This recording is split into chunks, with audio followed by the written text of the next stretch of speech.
Element को classify करने के लिए different scientists came forward to classify the element, and the first scientist who came forward to classify the element was डॉबेरिनर। तो हमको आज पढ़ना है डॉबेरिनर के बारे में, एंड उसने जो हमको समझाने की कोशिश किया हुआ है वो लॉ बन गया है, एंड उस लॉ को क्या बोलते हैं? डॉबेरिनर लॉ ऑफ टाइड्स। क्या बोलते हैं? डॉबेरिनर लॉ ऑफ टाइड्स। ठीक है, ओके। क्या किया है बराबर ध्यान से सुनना, ठीक है? किस तरह से वो एलिमेंट को क्लासिफाई कर रहा है, ठीक है? जब डॉबेरिनर एलिमेंट को क्लासिफाई कर रहा था, सबसे पहले मैं आपको बता दूं, कोई भी साइंटिस्ट, कोई भी केमिस्ट जब एलिमेंट के बारे में जब क्लासिफिकेशन देता है तो वो 1 महीना, 2 महीना, 3 महीना, 1 साल इतना काम करके वो क्लासिफिकेशन नहीं करता। It took years and years to give the conclusion। अपना कंक्लूजन देने के लिए उनको सालों साल लग जाते। मतलब ये 1 महीना, 1 साल का काम नहीं है, 15-15, 20-20 साल लग गए रहेंगे उनको अपना कंक्लूजन देने के लिए। समझ में आ रहा है? तो Dobereiner was the first scientist who give the classification, and उसको लॉ क्या बोला गया है? Dobereiner law of triads. जब डॉबेरिनर एलिमेंट को क्लासिफाई कर रहा था, तो जब वो क्लासिफाई कर रहा रहेगा तो उसके टाइम पीरियड में कितने एलिमेंट्स प्रेजेंट हो गए थे? 63 एलिमेंट्स वे प्रेजेंट। एंड ये मैं कब की बात कर रहा हूं? 1817, इन द ईयर 1817 की बात कर रहा हूं। मतलब 19th सेंचुरी की बात कर रहा हूं, और भी स्टार्ट में 17 साल हुए। 1817 ईयर की बात कर रहा हूं।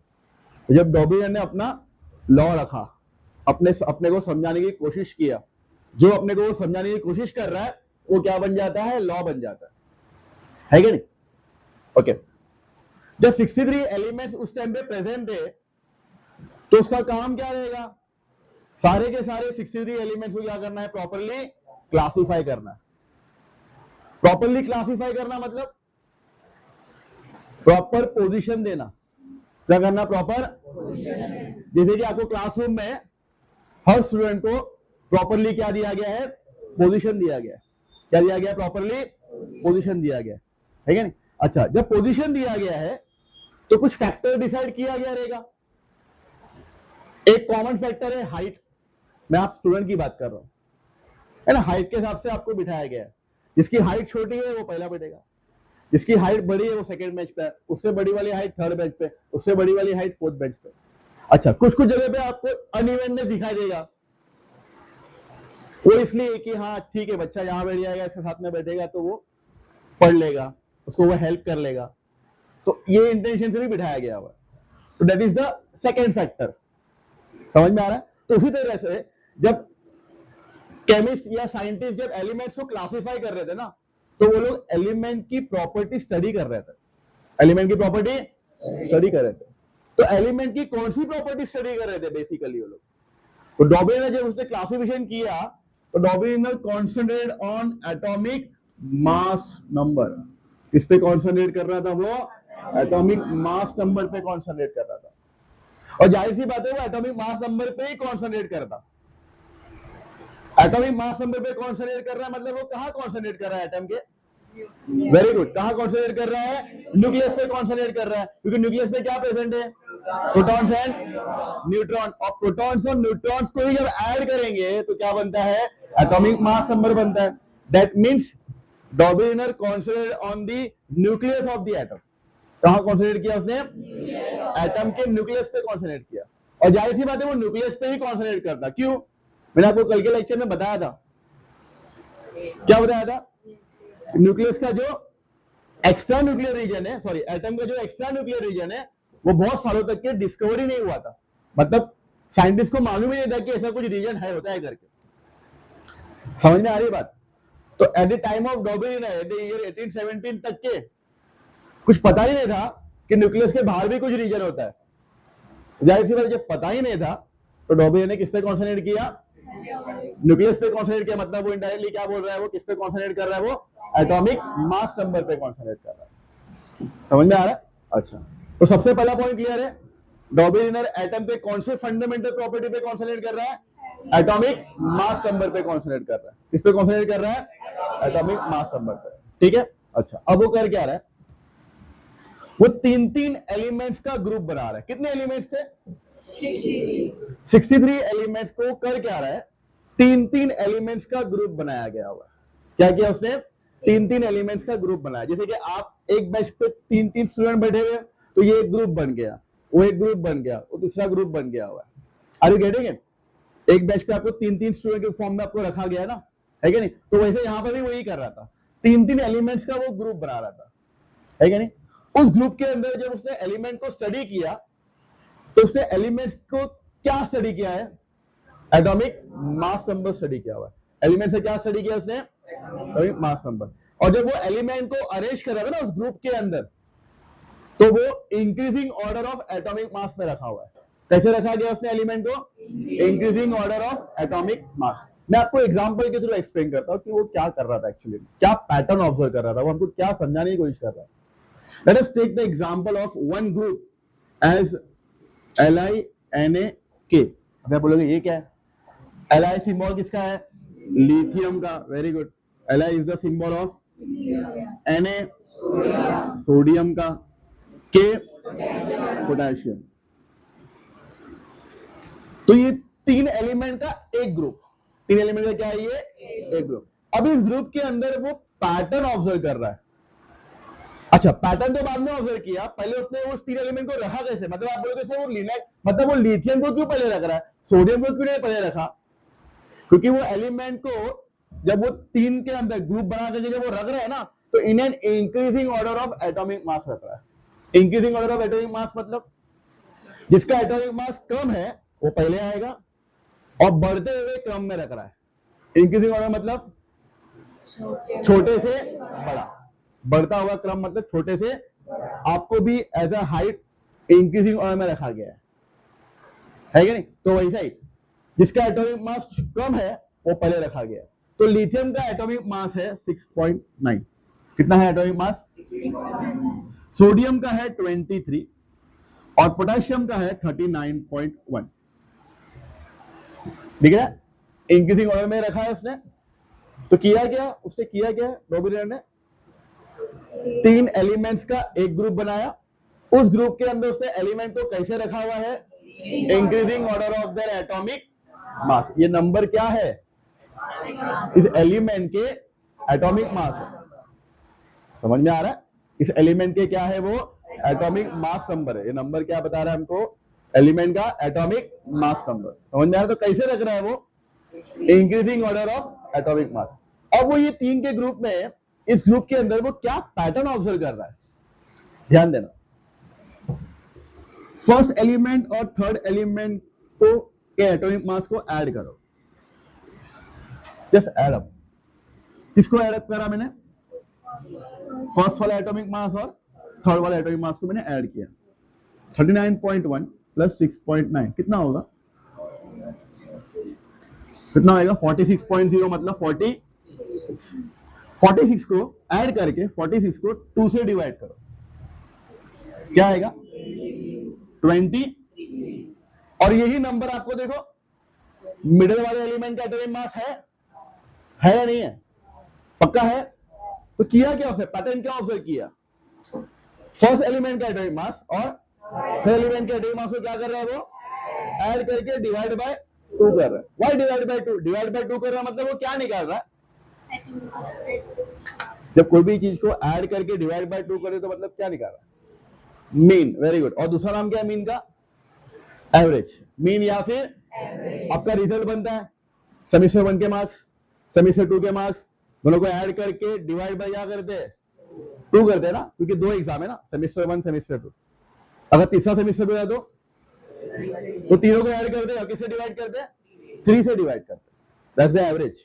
और एवरेज का दूसरा नाम क्या है? मीन। तो यहां पर क्या कर रहा है डॉर्बिलिनर? मीन निकाल रहा है। क्या निकाल रहा है? किसका मीन निकाला उसने? फर्स्ट एलिमेंट और थर्ड एलिमेंट का एटॉमिक मास का मीन निकाला। पूरा समझना अच्छे से। फर्स्ट एलिमेंट और के एटॉमिक मास का मीन निकाल रहे हैं। जो मीन का वैल्यू आ रहा है वो वैल्यू किससे इक्वल है? मिडिल एलिमेंट के एटॉमिक मास। मिडिल एलिमेंट का जो एटॉमिक मास है ना उससे क्या है? इक्वल है। समझा? यही वो पैटर्न ऑब्जर्व कर रहा है। क्या पैटर्न ऑब्जर्व करा उसने? फर्स्ट एलिमेंट और थर्ड एलिमेंट के एटॉमिक मास का क्या निकाला उसने?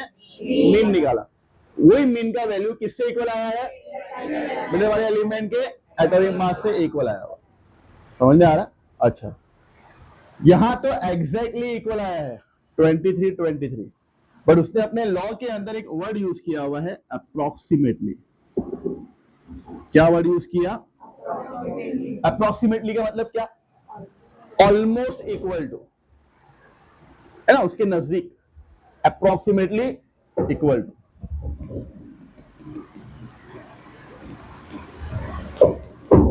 एटॉमिक मास ऑफ Na क्या किया हम लोगों ने? 6.9 प्लस 39.1 को ऐड करके डिवाइड बाय 2। क्लियर? एक मिनट स्टॉप कर। तो एटॉमिक मास ऑफ हम लोगों ने क्या निकाला यहाँ पर? Na मतलब किसका? सोडियम का। कैसे निकाला? फर्स्ट एलिमेंट और थर्ड एलिमेंट का एटॉमिक मास को ऐड करके डिवाइड बाय 2। मतलब ये जो ऐड करके डिवाइड बाय 2 किया इसको क्या कहते हैं? मीन कहते हैं। क्या कहते हैं इसको? इसको मीन कहते हैं। ऐड करके डिवाइड बाय 2 को क्या कहते हैं? मीन कहते हैं। तो जो मीन का जो वैल्यू आया है वो किससे इक्वल आया है? मिडिल एलिमेंट के एटॉमिक मास से क्या आया है? इक्वल आया हुआ। और उसने अपने लॉ में क्या बोला हुआ है? अप्रोक्सीमेटली इक्वल आया है। कैसे इक्वल आया है? अप्रोक्सीमेटली इक्वल आया। समझ में? उसने अपने को क्या समझाने की कोशिश किया हुआ है? यही उसका लॉ है। अब उसके लॉ को हम लोग थोड़ा सा थियोरेटिकल वे में पढ़ते हैं। ये तो मैथमेटिकल वे बता दिया, अब इसी को स्टेटमेंट फॉर्म में बोलना है। किया क्या था? सबसे पहली चीज, एलिमेंट्स को किस बेसिस पर उसने क्लासिफाई करना शुरू किया? एटॉमिक मास चेक करके उसने एलिमेंट को क्लासिफाई करना शुरू किया। क्या किया उसने? फर्स्ट ऑफ ऑल 3 एलिमेंट्स का ग्रुप बनाया, है कि नहीं? उस ग्रुप के अंदर जो तीनों एलिमेंट को जो रखा गया है वो रैंडमली रखा उसने? नहीं। कैसे रखा? Increasing order of atomic masses, है कि नहीं? Increasing order of atomic mass में जब उसने रखा तो उसने क्या चेक किया? क्या दिखा उसको? क्या पैटर्न ऑब्जर्व हुआ? फर्स्ट एलिमेंट और थर्ड एलिमेंट का जब उसने एटॉमिक मास का मीन निकाला, that was approximately equal to the middle element के एटॉमिक मास से अप्रोक्सीमेटली इक्वल। समझ में आ रहा है या नहीं समझ में आ रहा? अब आपको समझ में आ रहा है कि उसने उसके लॉ को क्यों ट्राइड्स बोलते हैं? ट्राइड्स क्यों बोला गया रहेगा? क्योंकि वो 3 एलिमेंट का क्या बना रहा था? ग्रुप बना रहा था। वेरी गुड, है ना? 3 एलिमेंट से क्या बना रहा है? वो ग्रुप बना रहा है। That's why his law is called as Dobereiner law of triads. समझ में आया? तो डॉबेरिनर अरेंज द एलिमेंट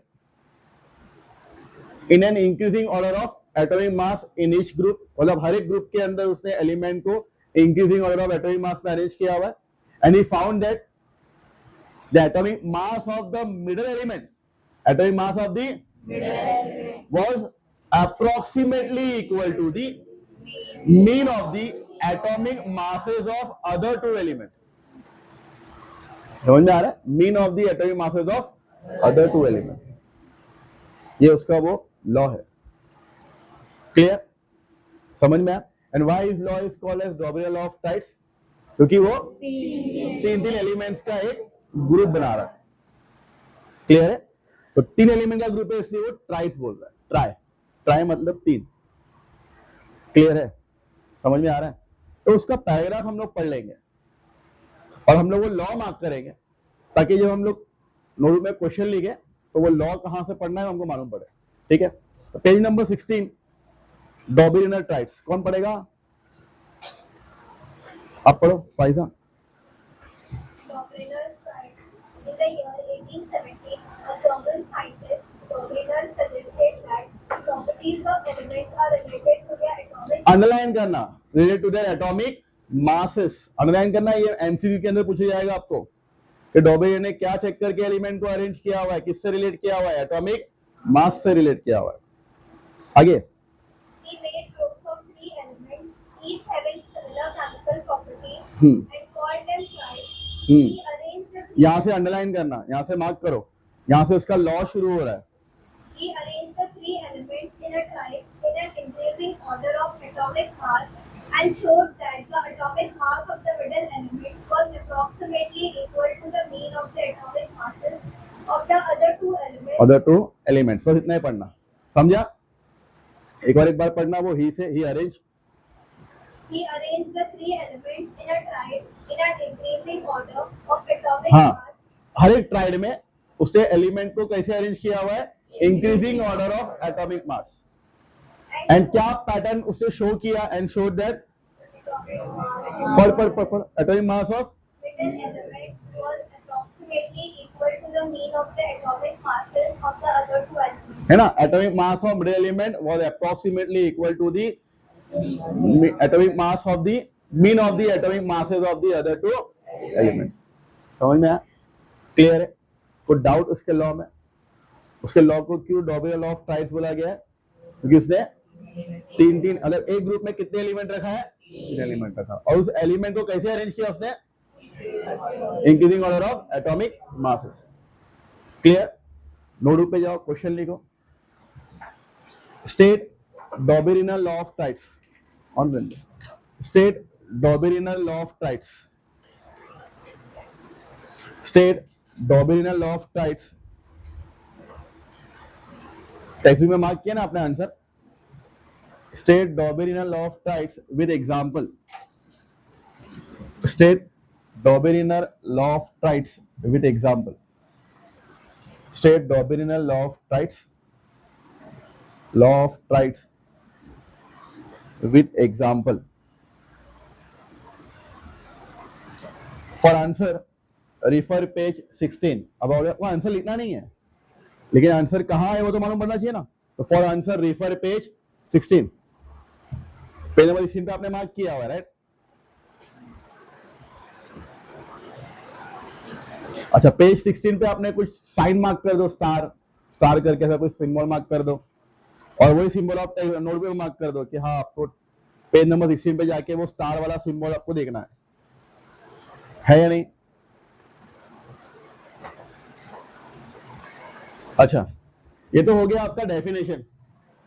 जब मैं कल पूछूंगा तो आपको याद रहना चाहिए, है ना? एक्सपेक्ट करूंगा आपसे आंसर, है क्या नहीं? अच्छा, ये तो स्टेटमेंट हुआ. बोर्ड में जो लिखा है उसका क्या है? उसका एग्जाम्पल क्या है? अभी इस एग्जाम्पल को आपको याद रखने के लिए एक शॉर्टकट मैं आपको बताता हूं. ये वर्ड ध्यान रखो, लिनेक. कौन सा वर्ड ध्यान रखो? लिनेक. लिनेक में Li, लिथियम, सोडियम, पोटेशियम, उसके एटॉमिक मास ध्यान रहने चाहिए आपको. समझ में आ रहा है? क्योंकि एग्जाम में स्टेटमेंट के साथ में एक एग्जाम्पल लेने के वास्ते आता है. Give one example. समझ में आ रहा है? कभी कभार वो लोग क्या करते हैं, लिथियम का एटॉमिक मास देंगे, पोटेशियम का एटॉमिक मास देंगे, और आपको बोलेंगे सोडियम का एटॉमिक मास कैलकुलेट करो. तो सोडियम का एटॉमिक मास कैलकुलेट करने बोल रहा है तो आपको तुरंत क्लिक होना चाहिए कि यार ये डॉबेरिनल लॉ ऑफ ट्राइड्स की बात कर रहा है. क्योंकि डॉबेरिनल लॉ ऑफ ट्राइड्स में ही बोला गया है कि मिडिल एलिमेंट का एटॉमिक मास कैसे निकालते? फर्स्ट और थर्ड एलिमेंट के एटॉमिक मास का मीन निकाल दो, मतलब ऐड करके डिवाइड बाय कर दो, 2 कर दो. समझ में आ रहा है? या तो स्टेटमेंट भी पूछेंगे. क्लियर? तो आप अभी ये एग्जांपल कॉपी करो और ये वर्ड को सर्कल करना, लिनेक. यहाँ पे वर्ड यूज किया हुआ है अप्रोक्सीमेटली, और डॉबेरिनल थोड़ा सा ट्रिकी वे में यूज किया है इसको. अगर वो एग्जैक्टली इक्वल बोलता ना तो थोड़ा सा फंस जाता, क्योंकि एक ऐसा ग्रुप है ये लिनेक, इसमें एग्जैक्टली इक्वल है. आप समझ रहे बात को? कैसा है? एग्जैक्टली इक्वल है. नाउ आप देखो कितने एलिमेंट उस टाइम पे प्रेजेंट है? 63 एलिमेंट्स प्रेजेंट थे. मतलब कितने ग्रुप बनने चाहिए? Very good. कितने ग्रुप बनने चाहिए? 63 डिवाइड बाय 3 कितने ग्रुप बनने चाहिए? 21 ग्रुप बनने चाहिए, है क्या नहीं? Let us consider one more group. एक और एक ग्रुप हम लोग कंसीडर करते हैं. Calcium, strontium, barium. दूसरा ग्रुप क्या है? जैसे यहां पर लिथियम, सोडियम, पोटेशियम था, वैसे क्या है? Calcium, strontium, barium. Calcium, strontium, barium, ये दूसरा ग्रुप है. ठीक है? कैल्शियम का एटॉमिक मास है 40.1, बेरियम का है 137.6 है ना, 7 है, 137.3, ठीक है। और स्ट्रोशियम का कितना दिया हुआ है 87.6, बराबर। अगेन यहां देखो आप, इंडियन इंक्रीजिंग ऑर्डर में रखा है कि नहीं एटॉमिक मास को, बराबर। चलो इन दो को ऐड करते हैं हम लोग, ऐड करो 1 + 3 4 7 7 177.4 डिवाइड बाय क्या करेंगे 2, कितना आएगा 2 8 16 2 8 16.7, समझ में आ रही बात। सो 88.7 है, so I can say approximately equal to 89 बोल सकता हूं। अच्छा, लेकिन एक्चुअली में स्टोनशिप में कितना है 87.6, इसको अप्रोक्सीमेटली इक्वल टू 88 बोल सकते हैं, 88 डाल्टन। तो अप्रोक्सीमेटली इक्वल टू है या नहीं है 88 89, बट अप्रोक्सीमेटली इक्वल है ना। बट इन केमिस्ट्री मैं इसको अप्रोक्सीमेटली इक्वल टू नहीं बोलता हूं, क्योंकि केमिस्ट्री में अगर एक डाल्टन का अगर एटॉमिक मास कम या ज्यादा होता है ना, that mean it creates a large difference in atomic, मतलब इन द एटम, मतलब एटम के कैरेक्टरिस्टिक के अंदर काफी ज्यादा चेंज आ जाता है।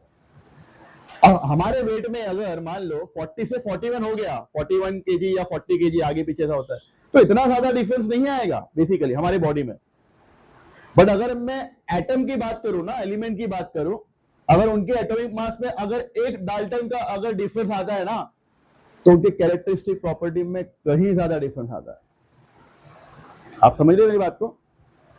उसने थियोरेटिकली बोल दिया कि हाँ अप्रोक्सीमेटली इक्वल टू है, मान लिया चलो अप्रोक्सीमेटली इक्वल टू है, तो ये उसने सेकेंड ग्रुप के बारे में बताया है कि नहीं। वैसे उसका थर्ड ग्रुप के बारे में बताया हुआ है, क्लोरीन ब्रोमीन एंड आयोडीन। वहां पर भी देखो ब्रोमीन का 81.2 है, 81.2 लाया है उसने, है ना, ऐड करके मीन निकाल के, लेकिन एक्चुअली में कितना है ब्रोमीन का 79.9, 79.9 को आई कैन से एज 80, मतलब अप्रोक्सीमेटली उसका 80 है, लेकिन लेके कितना आया हुआ है 81.2, मतलब 81 बोल सकता हूं। तो अगेन यहां पर भी वो एक डाल्टन का डिफरेंस बता रहा है, तो अगेन यहां पर भी वो अप्रोक्सीमेटली वर्ड यूज कर। तो आपके बुक के अंदर 3 एग्जाम्पल दिए उसने, कितने 3 एग्जाम्पल दिए, बट एक्चुअली में हम लोगों ने अभी कैलकुलेट किए कितने ग्रुप होने चाहिए थे, 21 ग्रुप्स होने चाहिए थे ना। यहाँ पे कितने ग्रुप के बारे में बताया गया आपके टेक्स्ट बुक में, 3 ग्रुप के बारे में बताया गया।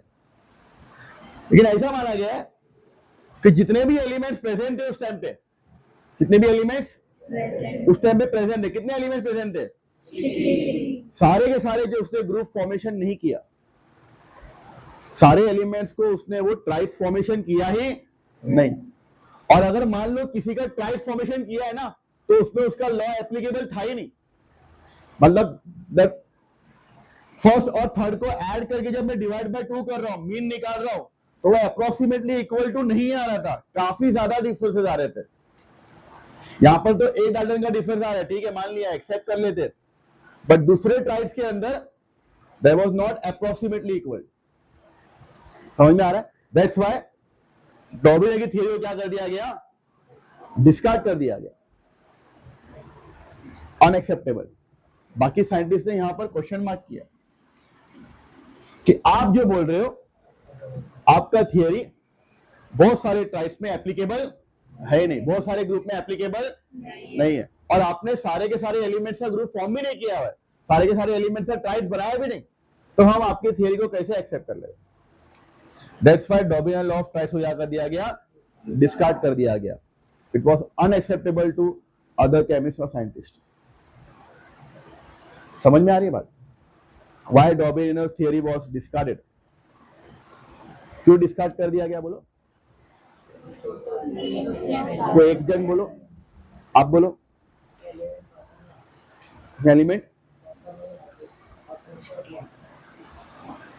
अप्रोक्सीमेटली भी बराबर नहीं आ रहे थे बेटा, मेरा कहने का मतलब ये है, मतलब अप्रोक्सीमेटली मतलब कैसा होना चाहिए, अभी फॉर एग्जांपल यहाँ 23 है ना, मतलब मान लो 22.9 अगर आता है कैलकुलेट करके तो हम मान सकते हैं ना, क्योंकि 22.9 को हम क्या मानेंगे, इक्वल टू। बट यहाँ ऐसा हुआ क्या, देखो ना आप, कैलकुलेट किया कितना आया, लेकिन एक्चुअली में कितना है, 88 है ना, तो डिफरेंस है ना एक का, तो एक का डिफरेंस होता मतलब काफी ज्यादा डिफरेंस हो जाता है। Are you getting it? तो मैं वो बोल रहा हूं यहाँ पर अप्रोक्सीमेटली इक्वल टू भी नहीं है प्रॉपरली, तो बाकी साइंटिस्ट ने वही क्वेश्चन किया। और दूसरा और क्या गलतियां निकाला, सारे एलिमेंट्स को उसने प्रॉपरली क्लासिफाई नहीं किया। टोटल 63 एलिमेंट्स थे प्रेजेंट ना, तो 63 एलिमेंट्स को उसने 21 ग्रुप फॉर्म ही नहीं किया है, 21 ग्रुप फॉर्म नहीं किया। अगर जितने भी बच्चे यहाँ बैठते हैं, अगर मैं सबको पोजीशन नहीं दूं, सबको सीट नहीं दूं, तो क्या बोलेगा मुझे, सर मैंने भी फीस पे किया है, मुझे तो सीट दो है या नहीं? तो बाकी साइंटिस्टों ने वही किया भाई, आपके 63 एलिमेंट्स प्रेजेंट थे, आपने 63 एलिमेंट्स का ग्रुप फॉर्मेशन किया ही नहीं है, तो उन एलिमेंट्स का क्या जो जिसको आपने ग्रुप ही नहीं बनाया, और उन ट्राइब्स का क्या जिसमें आप अप्रोक्सीमेटली इक्वल टू भी नहीं है। तो आप जो थियरी में एक्सप्लेन कर रहे हो मैथमेटिकली वो करेक्ट नहीं है। अरे गेटिंग इट? समझ में आ रहा है क्यों उसकी थियरी को डिस्कार्ड कर दिया गया? क्लियर है? समझ में आया? अच्छा, तो पहला एग्जांपल याद रखने के लिए आपको ये लेना, एक वर्ड याद रखना है। दूसरा एग्जांपल कैल्शियम, स्ट्रोंशियम, बेरियम, वो यूपी साइड पे एक लैंग्वेज होती है, इसमें कैसे हो आप ऐसा पूछते हैं तो कैसा बोलते हैं, उसमें कैसा बोलते बेटा, हाँ कैसा, कैसन बा, ऐसा बोलते ना, तो वैसा उसको बोल सकते हो कैसर बा, कैसर बा है क्या नहीं, तो वैसा याद रखते हो। समझ में आया? ओके, तो क्लियर है why Dobereiner law of theory was discarded, क्यों ट्राइब्स बोला गया है, डॉबिनियर का लॉ क्या है। क्लियर? एक बार एक छोटा सा क्विक रिवीजन। सबसे पहला एलिमेंट को क्या चेक करके, एलिमेंट का कौन सा फंडामेंटल प्रॉपर्टी चेक करके उसने क्लासिफिकेशन करना शुरू किया, मास, मतलब उसने किस पे कॉन्सेंट्रेट किया हुआ है, और जाहिर सी बात है वो न्यूक्लियस पे कॉन्सेंट्रेट करता, क्यों, एक्स्ट्रा न्यूक्लियर रीजन उस टाइम पे डिस्कवर्ड नहीं हुआ था। किस टाइम की बात है, 1817 की बात है। कितने एलिमेंट्स प्रेजेंट थे उस टाइम पे, क्या करना शुरू किया उसने, 3 एलिमेंट्स का ग्रुप बनाना। अच्छा, 3 एलिमेंट्स का जब ग्रुप बना रहा है ना, तो ये तीनों को क्यों ग्रुप में रखा उसने, क्योंकि ये तीनों की केमिकल प्रॉपर्टी थोड़ी मिलती जुलती थी, तो उसने बोला कि ठीक है मैं इनका ग्रुप बना देता हूँ, क्या कहता है, इनका ग्रुप बना देता हूँ, तो उसने 3 एलिमेंट का ग्रुप बना दिया। अच्छा, अब इसमें लिथियम को क्यों बना रखा, सोडियम को बाद में क्यों, पोटेशियम को बाद में क्यों, इंक्रीजिंग ऑर्डर ऑफ एटॉमिक मास। ठीक है, फिर चेक किया कि यार फर्स्ट और थर्ड एलिमेंट के एटॉमिक मास को जब मैं मीन निकाल रहा हूँ तो वो अप्रोक्सीमेटली किससे इक्वल आना चाहिए, मिडिल एलिमेंट के एटॉमिक मास से इक्वल आना चाहिए। फर्स्ट वाले ग्रुप के अंदर, फर्स्ट वाले ट्राइड में एग्जैक्टली सेम आ रहा था, एक्सेप्टेड, आपकी थ्योरी एक्सेप्ट करते। बट सेकंड ग्रुप और थर्ड ग्रुप जो देखा गया that was not approximately equal, और भी नॉन एलिमेंट्स को उसने प्रॉपर्ली क्लासिफाई नहीं किया गया था, that's why theory was discarded. देखो उसमें लास्ट लाइन लिखा हुआ है, however all the known elements could not be classified into Doberan's types and hence this theory was discarded. Clear है? समझ में आया? मैं आपको 1 मिनट का टाइम दे रहा हूं, आप वो लॉ पढ़ो, उसको समझो जरा, ठीक है? तो डॉबेरिन की थियरी को एक अनएक्सेप्टेबल कर दिया गया, डिस्कार्ड कर दिया गया। तो the next scientist who came forward to classify the element was Newlands, and उसके अलावा क्या बोला गया है, न्यूलैंड्स लॉज ऑफ ऑक्टेव्स। क्या बोला गया है, न्यूलैंड्स लॉज ऑफ ऑक्टेव्स। मैं बात कर रहा हूं कौन से ईयर की, 1866। उसने अपना ये लॉ कब दिया, 1866 में आया, मतलब ऑलमोस्ट 50 इयर्स के बाद, है या नहीं। डॉबियर ने 1817 में अपना लॉ रखा था, उसके बाद न्यूलैंड्स ने अपना लॉ रखा हुआ है 1866 में, लगभग 50 इयर्स के बाद। मतलब न्यूलैंड्स क्लासिफिकेशन की अगर हम बात कर रहे हैं तो Newland was the second scientist to classify the element. समझ में आ रहा है? और 50 साल का डिफरेंस है एलिमेंट के क्लासिफिकेशन में, डॉबियर और न्यूलैंड के क्लासिफिकेशन में। समझ में आ रहा है? तो न्यूलैंड को भी काफी साल लगे अपना कंक्लूजन देने के लिए, अपना रिजल्ट बताने के लिए, अपने को एक्सप्लेनेशन देने के लिए कि भाई मैंने क्या पैटर्न ऑब्जर्व किया हुआ है। समझ में आ रहा है? तो ध्यान देना। Again just like Dobereiner consider atomic mass number as a fundamental property, मतलब उसने एटॉमिक मास पे कॉन्सेंट्रेट किया था। Newlands also concentrated on atomic mass, Newlands ने भी किस पे कॉन्सेंट्रेट किया था?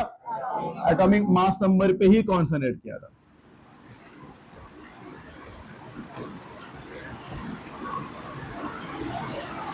समझ में आ रहा है? Newland also concentrated on atomic mass number, he also stated that atomic mass number is the fundamental property of any element. कोई भी एलिमेंट को अगर उसकी कैरेक्टरिस्टिक प्रॉपर्टी समझनी है तो हमको एटॉमिक मास नंबर चेक करना होगा, और जाहिर सी बात है एटॉमिक मास नंबर ही चेक कर दे, क्योंकि उस टाइम पे एक्स्ट्रा न्यूक्लियर रीजन डिस्कवर नहीं हुआ था, सिर्फ न्यूक्लियस वाला पार्ट ही केमिस्ट जानते थे, साइंटिस्ट जानते थे। क्लियर है? तो इसलिए लोग न्यूक्लियस पे ही कॉन्सेंट्रेट कर रहे हैं। समझ में आ रहा है? तो again Newland showed that Newland arranged all the element in an increasing order of atomic mass. Newland भी क्या कर रहा है? एलिमेंट को increasing order of atomic mass पर रख रहा है।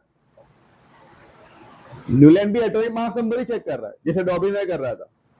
डॉबरिनर ने अपना कुछ अलग पैटर्न बताया, न्यूलैंड कुछ अलग पैटर्न बताएगा आपको। तो न्यूलैंड का पैटर्न समझो। Newland arrange the element in an increasing order of atomic mass number. Increasing order मतलब छोटे से बड़ा, जिसका एटॉमिक मास कम है वो पहले आएगा, फिर बढ़ते हुए क्रम में रखा गया है। बराबर? फॉर एग्जाम्पल यहां ध्यान देना, पहला जो एलिमेंट है मान लो इसका एटॉमिक मास क्या है? 1 है। सेकेंड एलिमेंट एटॉमिक मास क्या है? 2। उसको स्टडी कर रहा है, वो एटॉमिक मास पता कर रहा है, एलिमेंट को स्टडी कर रहा है, एलिमेंट की प्रॉपर्टी स्टडी कर रहा है। ठीक है, ये दोनों की प्रॉपर्टी डिफरेंट है, इसलिए उसने उसके बाजू में रख दिया। थर्ड वाले एलिमेंट को स्टडी किया, एटॉमिक मास नंबर स्टडी किया, और भी कोई प्रॉपर्टी स्टडी किया हुआ है, इन दोनों से अलग है, तो बाजू में रख दिया हुआ। मतलब ये तीनों की प्रॉपर्टी ऑल टुगेदर डिफरेंट है। वैसा फोर्थ वाला एलिमेंट का एटॉमिक मास नंबर 4 है, इसकी प्रॉपर्टी ऑल टुगेदर तीनों से डिफरेंट है, मतलब ये चारों की प्रॉपर्टी अलग हो गई है ना। वैसे ही फिफ्थ वाला एलिमेंट, सिक्स्थ वाला एलिमेंट, सेवेंथ वाला एलिमेंट है क्या नहीं? लेकिन जब उसने 8वां वाला एलिमेंट स्टडी किया ना, इसका एटॉमिक मास नंबर 8 था, जब उसने स्टडी किया he found that वो 8वें वाले एलिमेंट की प्रॉपर्टी फर्स्ट वाले एलिमेंट से क्या कर रही है? मैच कर रही है। मतलब they have same chemical property, they have. तो अभी 8वें वाले एलिमेंट की प्रॉपर्टी किससे मैच कर रही है? तो अब उसने 8वें वाले एलिमेंट को 7 के आगे नहीं लिखा, क्या किया उसने? फर्स्ट के नीचे लिख दिया। 8वें वाले एलिमेंट की प्रॉपर्टी किससे मैच कर रही थी? फर्स्ट वाले एलिमेंट से क्या कर रही थी? मैच कर रही थी। तो क्या किया उसने? 8वें वाले एलिमेंट को उठा करके फर्स्ट एलिमेंट के नीचे रख दिया। बराबर? तो इससे ये समझ में आ रहा है हमको कि फर्स्ट वाले एलिमेंट की प्रॉपर्टी 8वें वाले एलिमेंट से क्या है? सेम है। इन दोनों प्रॉपर्टी एलिमेंट की प्रॉपर्टी क्या है? सेम है। अच्छा, जब उसने 9th वाले एलिमेंट की प्रॉपर्टी स्टडी किया तो ही फाउंड दैट 9th वाले एलिमेंट की प्रॉपर्टी किससे मैच कर रही है? सेकंड से मैच कर रही है। तो उसने क्या किया? सेकंड के नीचे रख दिया उस एलिमेंट को। उसी तरीके से उसने वो दूसरे एलिमेंट की प्रॉपर्टी स्टडी किया, वो एलिमेंट की प्रॉपर्टी इससे मैच करी थी, तो उसने उठाया, उसके नीचे रख दिया। समझ में आ रहा है? ऐसा करके 11वें वाला एलिमेंट, 12, 13, 14, फिर देखा 15वां वाला एलिमेंट, उसकी प्रॉपर्टी किससे मैच कर रही है? 8 और फर्स्ट से। तो उसने उठाया 15वें वाले एलिमेंट को, फर्स्ट और 8 के नीचे रख दिया। दैट मीन्स ये तीनों की प्रॉपर्टी क्या है? सेम है। तीनों की प्रॉपर्टी सेम है। 16th वाला एलिमेंट उठाया, उसकी प्रॉपर्टी सेकंड और 9 से मैच कर रही थी, दोनों के नीचे रख दिया। मतलब ये तीनों की प्रॉपर्टी क्या है? सेम है। समझ क्या आ रहा है इससे? समझ में ये आ रहा है कि जब वो एलिमेंट को इन an increasing order of atomic मास रख रहा है और उनकी प्रॉपर्टी को स्टडी कर रहा है, तो हर एक 8वें वाले एलिमेंट की प्रॉपर्टी, एवरी 8 एलिमेंट, हर एक 8वें वाले एलिमेंट की प्रॉपर्टी फर्स्ट वाले एलिमेंट से क्या कर रही है? मैच कर रही है। Every 8 element has the property similar to those of the first. हर आठवें वाले एलिमेंट की प्रॉपर्टी फर्स्ट एलिमेंट से क्या कर रही है, मैच कर रही है। अब देखो ये आठवें वाला एलिमेंट है यहां से, तो उसकी प्रॉपर्टी फर्स्ट से मैच कर रही है, उसके नीचे रख दिया। अब अगर मैं 90 वाले एलिमेंट की बात करूं तो यहां से काउंट करो 1 2 3 4 5 6 7 8। तो सेकेंड वाले के लिए 9th वाला जो है वो 8 एलिमेंट है। उसी तरीके से थर्ड वाले के लिए जो 10th वाला एलिमेंट है वो क्या है, 8 एलिमेंट है।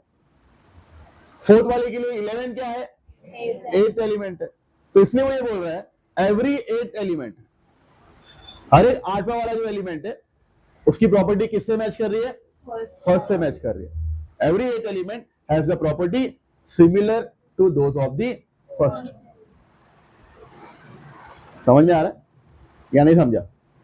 तो उसके लॉ में दो चीज सीखे अपन।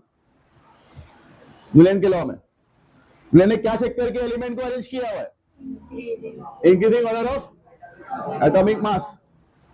उसने एलिमेंट को एटॉमिक मास के इंक्रीजिंग ऑर्डर में अरेंज किया एंड क्या पैटर्न ऑब्जर्व किया, क्या शो किया हमारे को, we found that every 8 element has the property similar to of the first। हर एक आठवें वाले एलिमेंट की प्रॉपर्टी फर्स्ट वाले एलिमेंट से क्या कर रही है, क्लियर है, समझ में आया? पढ़ते न्यूलैंड्स लॉ ऑफ ऑक्टेव्स पढ़ो। Newton's law of octaves. The English scientist John Newton correlated the atomic masses of elements to their properties in a different way. In the year 1866, Newton arranged the elements known at that time in an increasing order of their atomic mass. Underline करना, ये first point है law का। Newland के law में आपको 2 point लिखने हैं compulsory. First point में आपको यही बता रहे हैं ना, Newland arrange the element in an increasing order of the atomic masses. आगे It started with the lightest element, hydrogen, and ended up with the helium. तो यहां वो ये बताने की कोशिश कर रहा है, मैंने आपको एग्जांपल, मैंने आपको ऐसा 1 2 3 4 बताया ना, उससे कौन सा एलिमेंट पहले रखा था, हाइड्रोजन रखा था, है क्या नहीं? और कहां एंड किया उसने, थोरियम पे क्या कर दिया है, एंड कर दिया है। मतलब हाइड्रोजन से स्टार्ट किया, थोरियम पे उसने एंड किया हुआ है। उसका क्लासिफिकेशन हाइड्रोजन से स्टार्ट हुआ है, थोरियम पे क्या हुआ है, एंड हुआ है। आगे We found that every 8th element had properties similar to those of the first. Underline करना, ये सेकंड पॉइंट है लॉ का। We found that every 8 element had properties similar to those of the first. समझ में आया? Notebook में जाओ, फिर 2 पॉइंट मार्क कर दिया आपने, बस स्टार मार्क कर दो। क्वेश्चन लिखो, state Newlands laws of octaves. State Newlands laws of octaves.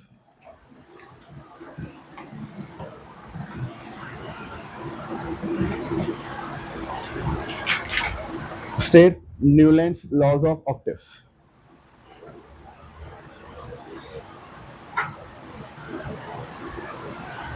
For answer, refer page 17, star mark. Page 17, star mark.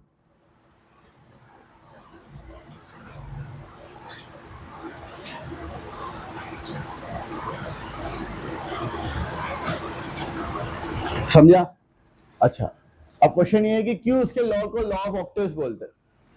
उसने अपने इस पैटर्न को म्यूजिक के पैटर्न से ऑब्जर्व किया है। म्यूजिक के अंदर 7 सुर होते हैं, देयर वर 7 सुर, है ना, सा रे गा मा पा ध नी, 7 सुर हो गए। 8वां वाला सुर वापस से क्या आ रहा है, सा आ रहा है ना। तो 8वां वाला सुर फर्स्ट वाले सुर से मैच कर रहा है कि नहीं, कर रहा है। तो वही चीज इसलिए ये ऑब्जर्व किया उसने, उसको कंपेयर किया म्यूजिक से, and that's why he named his law as Newland's laws of octaves. Newland's laws of octaves. समझ में आया या नहीं समझा? क्लियर? एक बार वो टेबल गो थ्रू करना, जो ब्लू कलर का नीचे टेबल दिया हुआ है। सबसे पहले एलिमेंट कौन सा रखा है उसने, हाइड्रोजन। उसके बाद very good, lithium, then beryllium, then boron, then carbon, then nitrogen, then पहले रो में जितने भी एलिमेंट है सबकी प्रॉपर्टी एक दूसरे से क्या है, डिफरेंट है। ऐसा न्यूलैंड बता रहा है। फिर जैसे ही फ्लोरीन की बारी आई, फ्लोरीन की प्रॉपर्टी किससे मैच कर रही थी? हाइड्रोजन से। उसने फ्लोरीन को उठा करके हाइड्रोजन के नीचे रख दिया। उसके बाद क्या आ रहा है? सोडियम। सोडियम की प्रॉपर्टी किससे मैच कर रही है? उसे उठा करके लिथियम के नीचे रख दिया हुआ। उसके बाद मैग्नीशियम। मैग्नीशियम की प्रॉपर्टी किससे मैच कर रही है? ऐसा करते करते उसने सेकंड रो कंप्लीट कर दिया हुआ। फिर जब वो आया क्लोरीन पे, क्लोरीन की प्रॉपर्टी किससे मैच कर रही है? हाइड्रोजन और फ्लोरीन से। उसने हाइड्रोजन और फ्लोरीन के नीचे रख दिया। अंडरस्टूड? यही बोल रहा है। पढ़ना आगे। Next. For example, sodium is the eighth element from lithium and both have similar properties. Also, magnesium shows similarity to beryllium and chlorine shows similarity with fluorine. Newlands compared the similarity with the octaves in music. We call the similarity observed in the eighth and the first element as the law of octaves. Clear है? समझ में आया? अब इसकी theory में ऐसा क्या हो गया जिसकी वजह से इसकी थियरी को डिस्कार्ड कर दिया गया? कुछ तो ऐसा हुआ रहेगा, है क्या नहीं? उसका आंसर आपको मिलेगा उस टेबल के अंदर। उस टेबल को प्रॉपरली ऑब्जर्व करना। अगर आपको एक रीजन मिल रहा है उसकी थियरी को डिस्कार्ड करने का, अनएक्सेप्ट करने का, तो हाथ ऊपर कर सकते हो। बोलना नहीं है आपको। ये राज हम कल खोलेंगे, कल के लेक्चर में। मिल गया? अरे वाह, वेरी गुड। आपको भी मिला? Very good. मिला आपको? अच्छा, हाथ उठाया, मैं कल पूछूंगा। आपको भी पूछूंगा मैं, ठीक है? बाकी लोग को मिला? मिल गया कि why his theory was discarded, ऐसा एक रीजन मिला आपको? कल पढ़ेंगे हम लोग रीजन, तो क्यों उसकी थियरी को डिस्कार्ड कर दिया गया ना। कल मालूम पड़ेगा, कल के लेक्चर में, राइट? तो कल के लेक्चर के लिए आपको प्रीवियस लेक्चर समझना बहुत जरूरी है। तो Dobereiner law of triads and Newlands law of octaves क्या बता रहा है वो समझ के आना बहुत जरूरी है, ताकि न्यूलैंड्स लॉ ऑफ ऑक्टेव्स को क्यों अनएक्सेप्ट किया गया उसके पीछे का रीजन समझना बहुत जरूरी है क्या नहीं? समझ में? तो मिस नहीं करना है कल का पार्ट, कल का लेक्चर मिस नहीं करना है ना। वो तो स्टोरी जैसा जाएगा। मैंने आपको पहले ही बोला था कि ये जो लेक्चर जो है, ये जो चैप्टर जो है, ये स्टोरी जैसा जाएगा। जैसे कि कहानी होती है पार्ट 1 पार्ट 2। पार्ट 2 के अंदर ऐसा कुछ होता है जो पार्ट 1 से रिलेटेड होता है। बाहुबली पिक्चर देखिए ना, पार्ट 1 में कटप्पा जो है बाहुबली को मार देता है, तो सब लोग शॉक हो जाते हैं ना, क्यों मारा भाई? राज कहां आगे खुलता है पार्ट 2 में, क्यों मारा, है या नहीं? तो वैसे कल खोलेंगे अपन राज की क्यों न्यूलैंड्स लॉ ऑफ ऑक्टेव्स को क्या कर दिया गया, डिस्कार्ड कर दिया गया। ठीक है, एक रीजन तो आपको मिल ही गया रहेगा ना, आपने हाथ उठाया तो, है क्या नहीं? समझ में आया? तो एक छोटा सा क्विक रिवीजन, क्या पढ़े हम लोगों ने आज? डॉबिन लॉ ऑफ टाइड्स पढ़े। डॉबिन ने एलिमेंट के कौन से प्रॉपर्टी को ऑब्जर्व किया हुआ है? मास नंबर, है क्या नहीं? उसने 3 एलिमेंट्स का ग्रुप बनाया, है क्या नहीं? वो 3 एलिमेंट का ग्रुप कौन से बेस पे बना रहा है वो? क्योंकि 3 एलिमेंट की केमिकल प्रॉपर्टी क्या थी? सेम थी। तो वो एलिमेंट को इसी बेसिस पे क्यों अरेंज किया हुआ है? On the basis of increasing order of atomic mass number, है क्या नहीं? इस ट्राइड के अंदर, इस ग्रुप के अंदर वो क्या पैटर्न ऑब्जर्व कर रहा है? Atomic mass of middle element was approximately equal to mean of the atomic masses of other 2 element, है क्या नहीं? सारे के सारे एलिमेंट को वो प्रॉपर्ली क्लासिफाई नहीं कर पाया था, एंड जो अप्रोक्सीमेटली वर्ड जो वो बोल रहा था, बहुत सारे टाइप्स पे वो अप्रोक्सीमेटली इक्वल नहीं थे। ठीक है, तो उसका थियरी अपने मैथमेटिकल फॉर्म में वो रॉन्ग हो जा रहा था। क्लियर है? That's why theory was discourage. उसके बाद नेक्स्ट साइंटिस्ट जो आया था, न्यूलैंड्स था। उसने भी एटॉमिक मास चेक करके एलिमेंट को अरेंज किया हुआ है in an increasing order of atomic mass. जब उसने एलिमेंट को increasing order of atomic mass में अरेंज किया हुआ, he found that every 8 element has the property similar to of the first. हर आते वाले एलिमेंट की प्रॉपर्टी फर्स्ट एलिमेंट से क्या कर रही थी? मैच कर रही थी। एंड इसको उसने कंपेयर किया, म्यूजिक के नोट से कंपेयर किया, and that's why he give his laws of octaves. तो थियरी को क्यों डिस्कार्ड कर दिया गया वो हम लोग कल के लेक्चर में पढ़ेंगे। और कल थर्ड साइंटिस्ट के बारे में पढ़ेंगे, मेंडलिस पीरियोडिक लॉ, जो कि काफी 80 से 90% तक काफी सही है क्या नहीं, अपने थियरी में। ठीक है, तो कल पढ़ेंगे हम लोग। ठीक है। Why Newlands theory was discarded. तो हम लोगों ने टेबल गो थ्रू किए, कुछ लोगों ने उसका एक रीजन भी पता किया कि why Newlands theory was discarded, right. तो टेबल देख के क्या लगा आपको? Why Newlands theory was discarded, एक रीजन क्या था बोलो? दो एलिमेंट फिट किया हुआ है एक पोजीशन पे, एक ही पोजीशन पे दो एलिमेंट फिट किया हुआ है। हाँ, मतलब सारे एलिमेंट को क्लासिफाई नहीं किया हुआ है, राइट। तो एक लिमिटेशन है, एक ड्रॉबैक है, जिसके वजह से न्यूलैंड्स की थियरी को डिस्कार्ड कर दिया गया। Total there are 4 limitation. जब लेक्चर पढ़ाया जाता है, लेक्चर में बराबर ध्यान दो, घर पे आके पढ़ो, नेक्स्ट डे पे क्वेश्चन पूछा जा रहा है तो उसका आंसर आना चाहिए। हाँ, आपको पढ़ाया जाता है, आपको समझाया जाता है, क्लियर कट समझाया जाता है। At the end of the lecture आपको पूछा जाता है कि कोई डाउट है या नहीं, राइट ना? मुझे आंसर चाहिए, clear? There are 4 limitation of Newlands theory. Limitation मतलब ऐसे रीजन जिसके वजह से थियरी को क्या कर दिया गया? डिस्कार्ड कर दिया गया, अनएक्सेप्ट माना गया। उसमें से एक लिमिटेशन है कि उसने जो बोला है थियरी, जो एक्सप्लेनेशन किया है, जो लॉ दिया हुआ है, it was only applicable up to calcium. कहां तक एप्लीकेबल है? कैल्शियम तक ही एप्लीकेबल है। कैल्शियम के आगे अगर आप देखोगे, उससे वहां पर दिख रहा है क्रोमियम लिखा हुआ है ना? क्रोमियम जो है बेरियम, बोरॉन और एल्यूमिनियम के ग्रुप में है। बोरॉन और अच्छा, अगर वो एलिमेंट एक ही ग्रुप में है, एक ही ग्रुप में अगर वो एलिमेंट है, मतलब उसकी प्रॉपर्टी सेम है। अभी देखो आप, फ्लोरीन को हाइड्रोजन के नीचे लिखा, क्यों? क्योंकि फ्लोरीन की प्रॉपर्टी हाइड्रोजन से मैच कर रही है। क्लोरीन को हाइड्रोजन और फ्लोरीन के नीचे लिखा हुआ है, मतलब वो तीनों की प्रॉपर्टी क्या है? सेम है। तो वैसे ही क्रोमियम भी बोरॉन और एल्यूमिनियम के नीचे है, तो वो तीनों की प्रॉपर्टी क्या होनी चाहिए? सेम होनी चाहिए। लेकिन ऐसा हो ही नहीं रहा है। उसने जो अपने को बोला है, लॉ दिया हुआ है, वो कैल्शियम तक ही सही है। तो इस law was only applicable up to calcium, at the first limitation. Second limitation, आपने टेबल को थ्रू करके बताया कि एक पोजीशन पे दो एलिमेंट फिट किया हुआ है। That is not possible. अभी जैसे कि अगर मैं क्लासरूम में बोल दूं कि भाई एक पोजीशन है, वहां दो स्टूडेंट को बैठना है, तो आप बैठ पाओगे क्या? आप बोलोगे सर प्लेस ही नहीं है, कैसे बैठेंगे हम लोग? तो जब क्लासिफिकेशन करने बैठते हैं तो हर एक एलिमेंट का एक प्रॉपर पोजीशन होना चाहिए, तभी तो हम प्रॉपरली देख पाएंगे ना, हाँ ये एलिमेंट को इस जगह पर रखा हुआ है कि नहीं? तो एक पोजीशन पे दो एलिमेंट नहीं हो सकता, एक पोजीशन पे एक ही एलिमेंट होगा। Are you getting it? समझ में आ रहा है? पर उसने गलती क्या की है? एक पोजीशन पे दो एलिमेंट रख दिया। That was the second limitation, second drawback. Third limitation, कुछ जगह पर उसने एलिमेंट, एक ऐसे एलिमेंट को रखा हुआ है, ऐसे ग्रुप में रखा हुआ है, जबकि उसकी प्रॉपर्टी उस ग्रुप से मैच ही नहीं करती। एग्जाम्पल, कोबाल्ट एंड निकल। देखो फर्स्ट कॉलम में लिखा हुआ है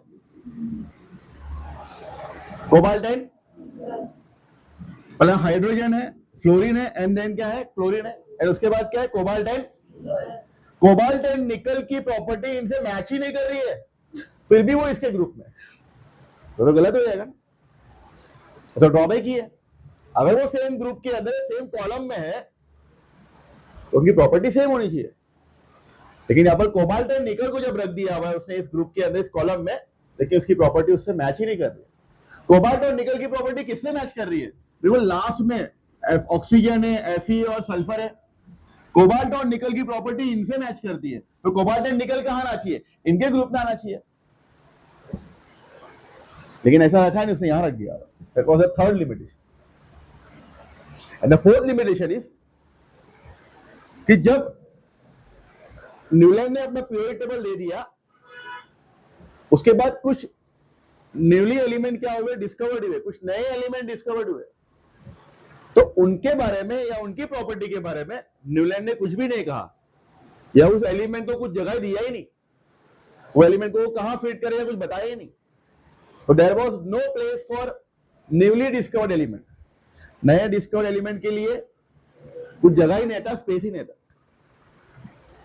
समझ में आया? तो because of this 4 limitation Newlands theory was discarded. पहला, this law was only applicable up to calcium. Calcium तक ही खाली वो एप्लीकेबल था. कैल्शियम के आगे सब चीजें उससे रॉन्ग रखा हुआ. दूसरा,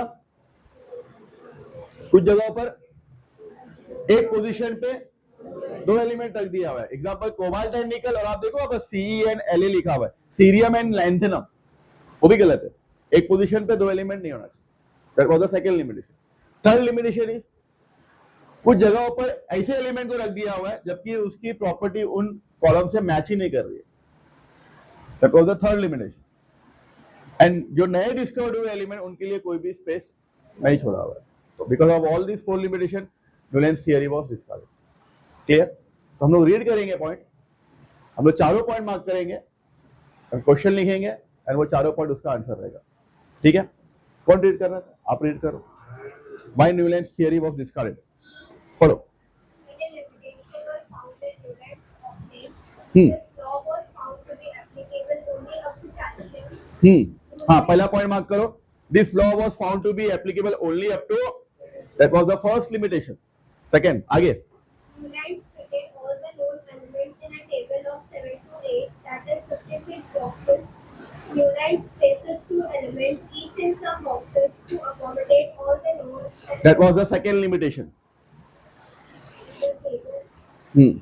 For example, CO Cobalt and nickel. Co means cobalt, Ni means nickel. Cerium and lanthanum. Ce and La. आगे. Moreover, he placed some elements with different properties under the same node in the octave. That was the third limitation. Example दो. For example, Newland placed the metals cobalt and nickel under the node rho along with halogens, while Fe having similarity with cobalt and nickel away from them along with the non-metals O and S under the node Ti. समझ में आया? देखो, cobalt and निकल को इस group में रखा हुआ जबकि इसकी प्रॉपर्टी से मैच नहीं करती है. कोबाल्ट एंड निकल की प्रॉपर्टी किससे मैच करती है? Fe से मैच करती है, सल्फर से मैच करती है. तो उसके साथ होना चाहिए उसको, है क्या नहीं? वो तो थर्ड लिमिटेशन. आगे. Also, Newland's octave did not have provision to accommodate the newly discovered elements. That was the fourth limitation. Newly discovered element के लिए कुछ भी जगह नहीं थी. And because of all this, Newland's theory was discarded. तो आपको क्वेश्चन लिखना है, why Newland's theory was discarded. Notebook में क्वेश्चन ऐसा करते हैं. नोटबुक में क्वेश्चन लिखते हैं, answer refer page 17, 4 points. Yeah. Now the next scientist who came forward to classify the element was Mendeleev. Next कौन आया है? Mendeleev है. And his law is called as Mendeleev's periodic law. क्या बोलते हैं उसके लॉ को? Mendeleev's periodic law. ठीक है. न्यूलैंड ने लॉ कब दिया था? 1866 में. मेंडेलिव ने अपना पीरियोडिक लॉ रखा है 1869, जस्ट आफ्टर 3 years. 3 साल के बाद में मेंडेलिव ने अपना लॉ दिया. ठीक है. लाइक डॉबेरिनर एंड न्यूलैंड, डॉबेरिनर और न्यूलैंड ने एटम के कौन से पार्ट को कॉन्सेंट्रेट किया?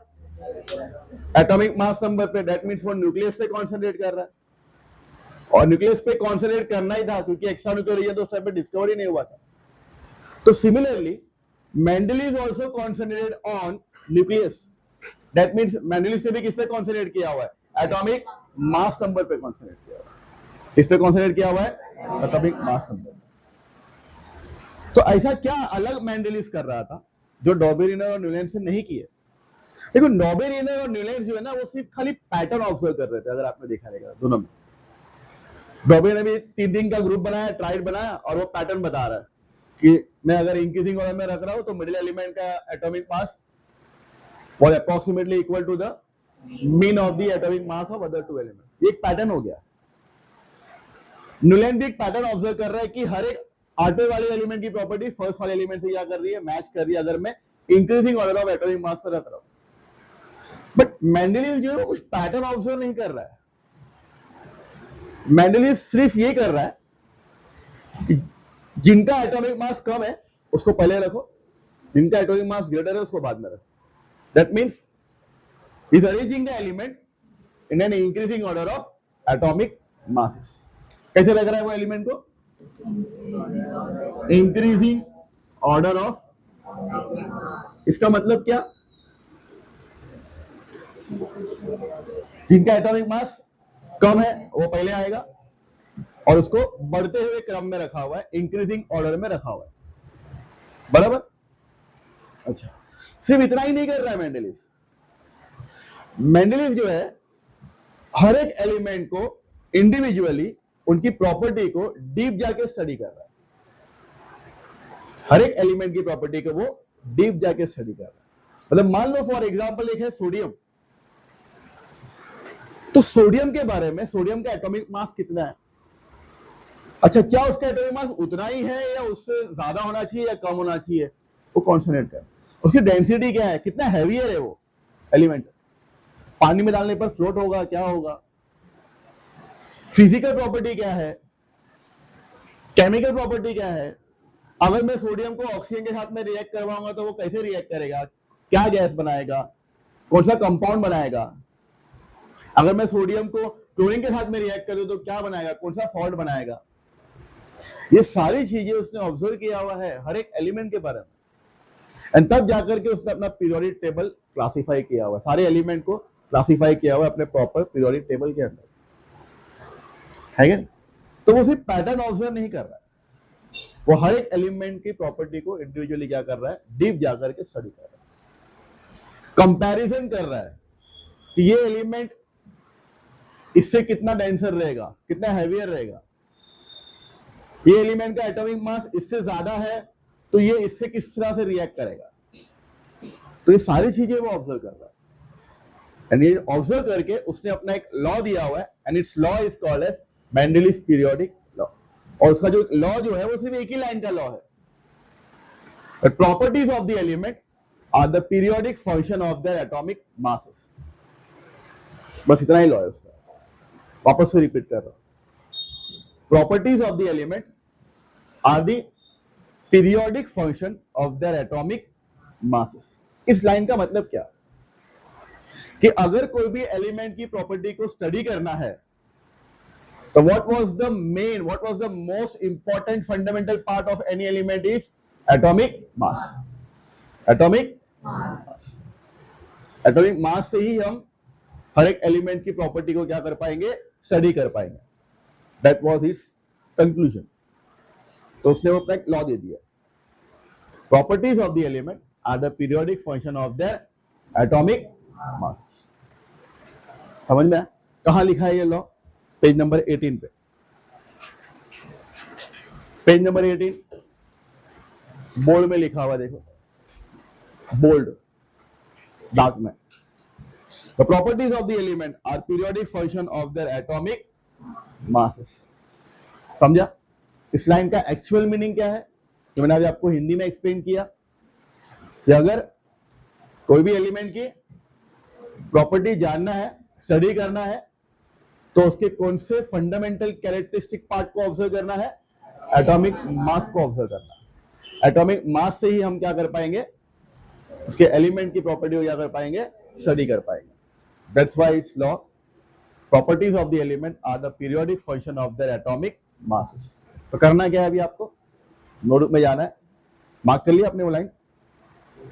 क्या लिखोगे आप नोटबुक में आके? State Mendeleev periodic law. For answer, refer page 18.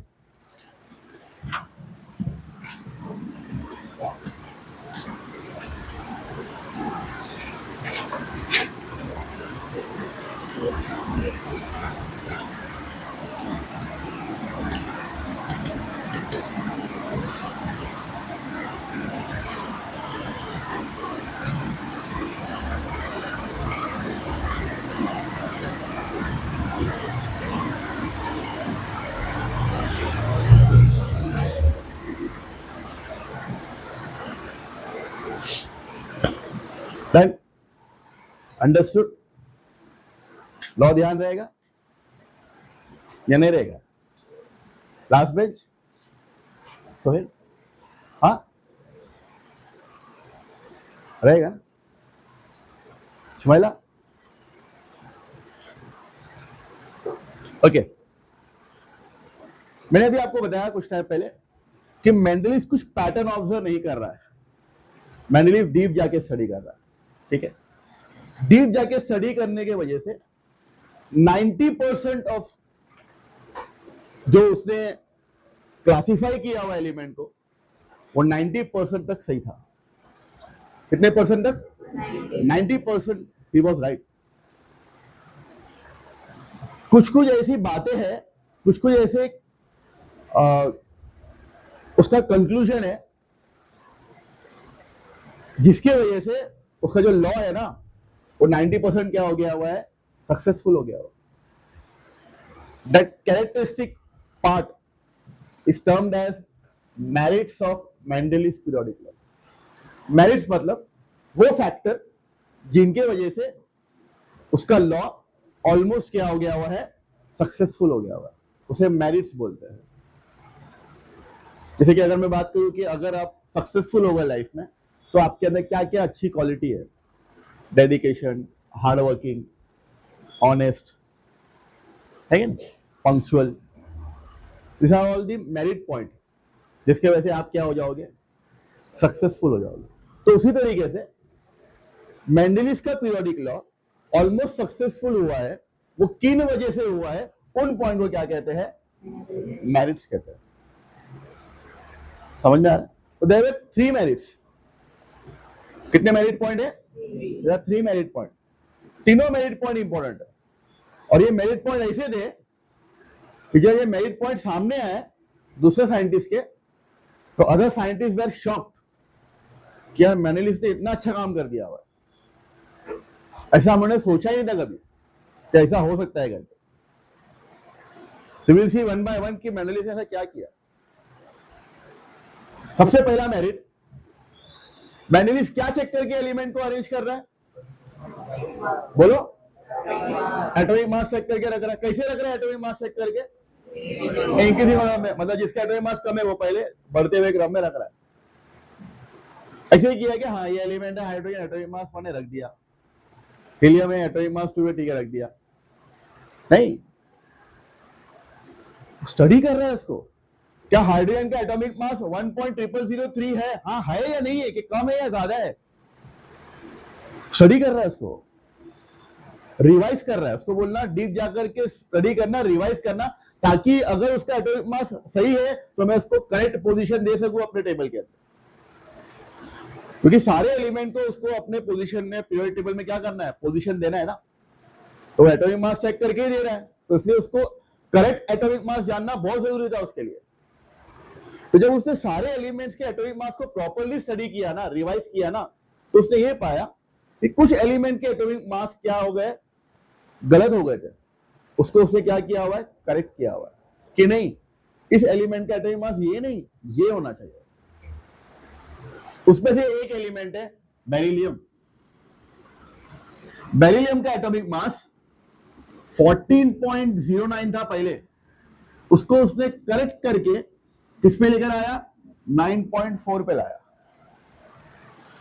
मतलब बहुत सारे एक्सपेरिमेंट किए रहेंगे उसने, तब जाकर के वो ये कंक्लूजन दे पाया कि बेरिलियम का एटॉमिक मास 14.09 नहीं होना चाहिए। कितना होना चाहिए? 9.4 होना चाहिए। तो कम हुआ या ज्यादा हो गया? कम हुआ ना। तो अगर वो कम हो गया तो बेरिलियम पहले रखा जाएगा या बाद में रखा जाएगा? पहले रखा जाएगा, कम हो गया हुआ है। And hence it was placed before boron. उसको बोरॉन के पहले रख दिया हुआ है, क्योंकि पहले ऐसा माना जा रहा था कि बेरिलियम का एटॉमिक मास बोरॉन से ज्यादा है, तो बेरिलियम को बाद में रखा गया था। बट जब उसने एटॉमिक मास को करेक्ट कर दिया, कितने पे लेकर आया? 9.4। मतलब उसका एटॉमिक मास 14.09 नहीं है, कितना होना चाहिए? कम हो गया ना। तो it was placed before boron. समझा पहला मेरिट क्या था?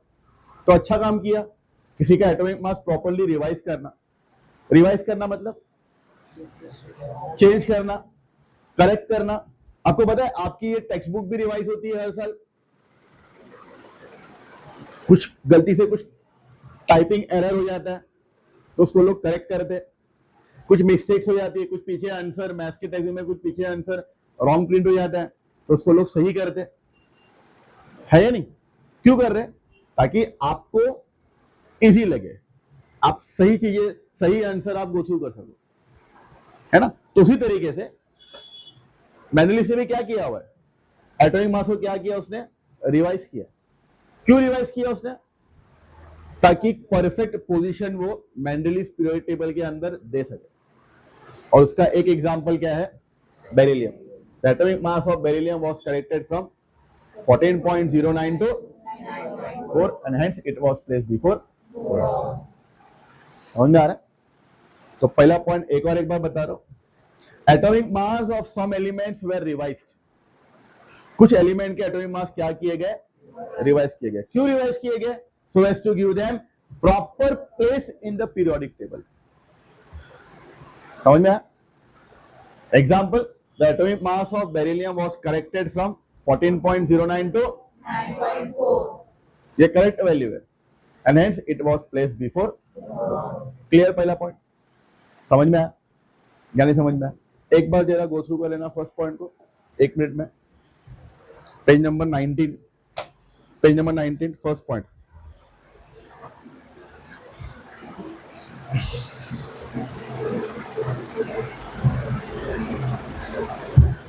पेज नंबर 19 फर्स्ट पॉइंट इधर है, मेरिट्स।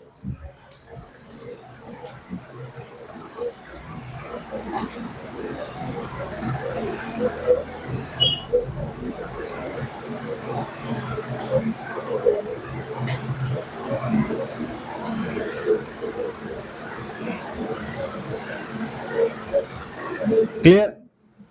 समझा या नहीं समझा? क्लियर है? क्या किया फर्स्ट पॉइंट में मोइस, आप बताओ। पढ़ के नहीं बोला मैंने, आप जो आपको जो समझ में आया मुझे बताओ।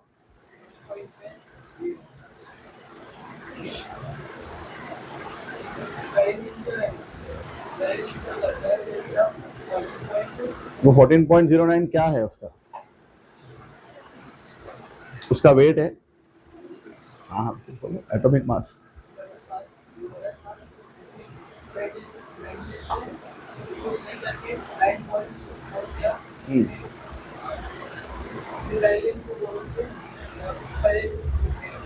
रख दिया गया पीरियोडिक टेबल के अंदर, राइट?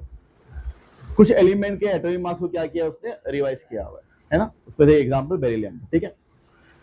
सेकेंड जो मेरिट है ना, that was the most interesting merit. और ये एक ऐसा मेरिट पॉइंट था तो साइंटिस्ट शॉक्ड हो गए कि यार मेंडलीव का विजन क्या है, मतलब कितना दूर तक वो सोच सकता है। न्यूलैंड और डॉबेरिनर प्रॉपरली एलिमेंट को क्लासिफाई नहीं कर पाए। जितने एलिमेंट उस टाइम पे प्रेजेंट थे सारे के सारे एलिमेंट को क्लासिफाई नहीं कर पाए। मेंडलीव जो है उसने सारे एलिमेंट को क्लासिफाई तो किया है, सारे एलिमेंट को पोजीशन दिया अपने पीरियोडिक टेबल के अंदर, लेकिन उसके अलावा उसने अपने पीरियोडिक टेबल के अंदर 3 खाली जगह छोड़ दिया हुआ है, 3 वैकेंट प्लेसेस छोड़ दिया। और आप बोलोगे यार 3 वैकेंट प्लेसेस क्यों छोड़ दिया गया है? जाहिर सी बात है 3 एलिमेंट के लिए छोड़ा हुआ है। तो वो कौन से एलिमेंट के लिए छोड़ा हुआ है? अगर है तो रखो वो एलिमेंट को, लेकिन उस टाइम पे वो एलिमेंट डिस्कवर ही नहीं हुए थे। तो मेंडलीव ने ये कहा कि मैं पहले ही ये 3 एलिमेंट की जगह जा करके जा रहा हूं, छोड़ दे रहा हूं।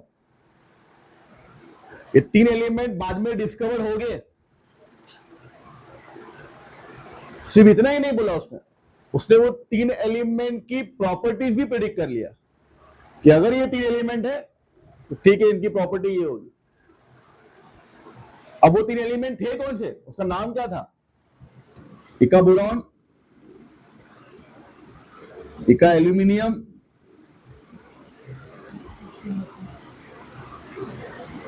इका सिलिकॉन।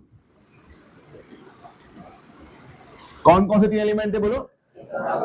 इका बोरॉन, इका एल्यूमिनियम, इका सिलिकॉन। इका बोरॉन, इका एल्यूमिनियम, इका सिलिकॉन। ये 3 एलिमेंट के लिए उसने जगह छोड़ दिया था। ये डिस्कवर नहीं हुए थे, ये तो बाद में डिस्कवर्ड हुए। समझ में आ रही बात? अच्छा, जब वो 3 एलिमेंट का नाम सजेस्ट कर सकता है और ये पता कर सकता है कि उसकी प्रॉपर्टी ये है, तो जाहिर सी बात है उनको उसके एटॉमिक मास ही पता रहेंगे, क्योंकि उसने 3 वैकेंट प्लेसेस छोड़ा है ना, और वो एटॉमिक मास चेक करके ही एलिमेंट अरेंज कर रहा था, है कि नहीं? तो इनके एटॉमिक मास भी उसने करेक्ट बता दिया। इनके एटॉमिक मास क्या प्रेडिक्ट किया उसने? 44 डाल्टन, 68 डाल्टन एंड 72 डाल्टन।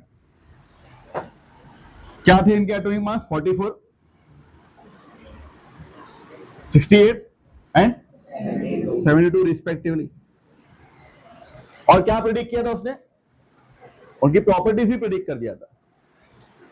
जब बाद में ये 3 एलिमेंट डिस्कवर्ड भी हुए और जब दूसरे साइंटिस्ट लोग ने जब इसकी प्रॉपर्टी को स्टडी किया, तो जो मैंडेलिस ने प्रॉपर्टी बताया था ना, वो उससे मैच कर गई। जो प्रॉपर्टी मैंडेलिस ने बताया था इन तीनों एलिमेंट के बारे में, उनकी प्रॉपर्टी वैसी की वैसी ही निकली। समझ में आ रहा है? एंड फिर लास्ट में उसका नाम चेंज कर दिया गया, मॉडर्न नाम दिया गया उनको, इका बोरॉन, इका एल्यूमिनियम, इका सिलिकॉन का नाम क्या रख दिया गया? चेंज करके स्कैंडियम। क्या नाम रखा हुआ है? इका एल्यूमिनियम का नाम रख दिया गया गैलियम, और इका सिलिकॉन का नाम रख दिया गया जर्मेनियम। इका बोरॉन का नाम क्या रख दिया गया? स्कैंडियम। इका एल्यूमिनियम का गैलियम, इका सिलिकॉन का जर्मेनियम नाम रख दिया गया। तो ये सेकेंड मेरिट से आप विजन समझ सकते हो मैंडेलिस का, कितनी दूर की सोचा उसने। डॉबेरिन और न्यूलैंड्स तो जितने एलिमेंट प्रेजेंट है उनको ही क्लासिफाई नहीं कर पाए, लेकिन मैंडेलिस ने तो उन 3 एलिमेंट के बारे में बता दिया जो डिस्कवर्ड भी नहीं हुए थे। सिर्फ बोला नहीं, उनके नाम भी बताए, उनके प्रॉपर्टीज भी प्रेडिक्ट किए, उनके एटॉमिक मास भी बताए। और बाद में जब ये एलिमेंट डिस्कवर्ड हुए तो उनकी प्रॉपर्टीज सही निकली, सिर्फ नाम चेंज कर दिया गया। इका बोरॉन का नाम क्या रख दिया गया? स्कैंडियम। इका एल्यूमिनियम का गैलियम, इका सिलिकॉन का जर्मेनियम। समझ में? तो सेकेंड मेरिट पॉइंट क्या है? Mendeleev had kept 3 vacant places, vacant यानी कि खाली जगह। Mendeleev had kept 3 vacant places for the elements which were yet to be discovered, जो अभी भी डिस्कवर होने के बाकी थे। Not only this, he also predicted the properties of those elements. खाली वैकेंट, खाली जगह छोड़ा नहीं, उसने उसकी प्रॉपर्टीज भी बताया, प्रेडिक्ट किया। The 3 elements were इका बोरॉन, इका एल्यूमिनियम, इका silicon with their atomic mass 44, 68 and 72 Dalton respectively. Later on, this element were discovered and the properties of this element were found to be correct. जो property जो मैंने इसे बताया था, same वही प्रॉपर्टी निकली, and it was renamed as scandium, gallium, germanium respectively. समझा second point? Mendeleev had kept 3 vacant places for the element which were yet to be discovered. Not only this, he also predicted the properties of this element, and these elements are Ica boron, Ica aluminium, Ica silicon with their atomic mass 68, 72 Dalton respectively.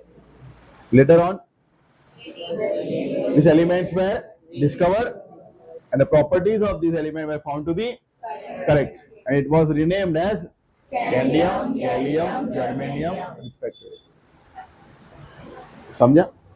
अब ये इस part को exam में किस तरीके से पूछते हैं? आइदर मैक्स दो कॉलम में पूछेंगे, इका बोरॉन देंगे और ये 3 ऑप्शन दे देंगे, या फिर कोरिलेशन में इका बोरॉन, स्कैंडियम, इका एल्यूमिनियम डैश, क्या आएगा आंसर? गैलियम. समझा या नहीं समझा? सेकेंड पॉइंट गो थ्रू करो आप टेक्स्ट बुक से सभी लोग.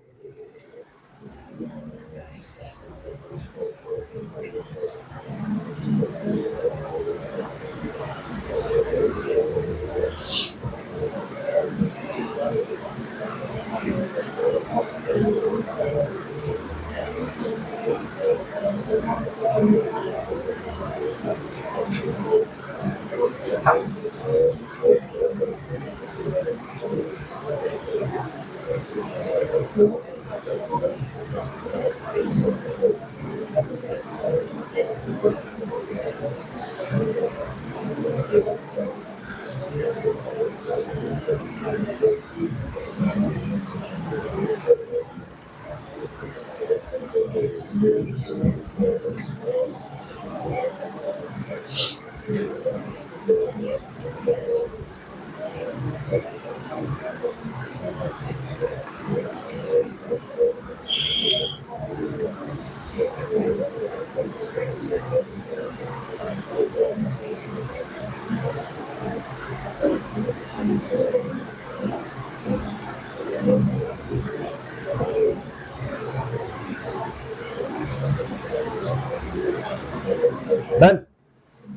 कुछ पॉइंट नहीं समझ में आया उस पर, वही लिखा हुआ है जो मैंने एक्सप्लेन किया। Any doubt? तो पॉइंट बोलना रहेगा कल के लेक्चर में। क्लियर? First 2 merit.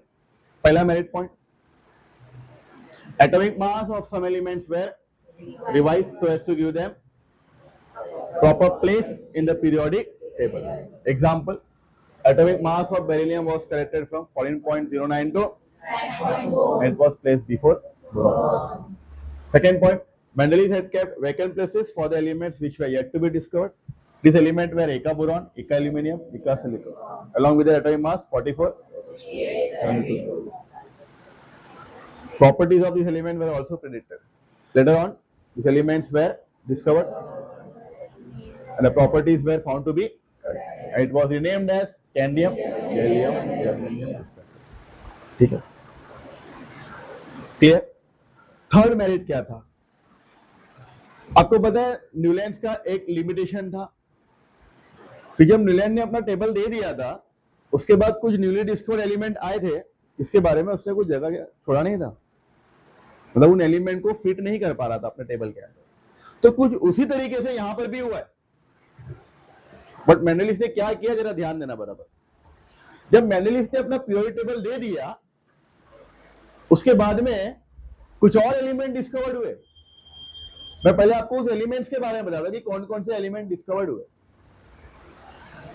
वो एलिमेंट्स थे हीलियम,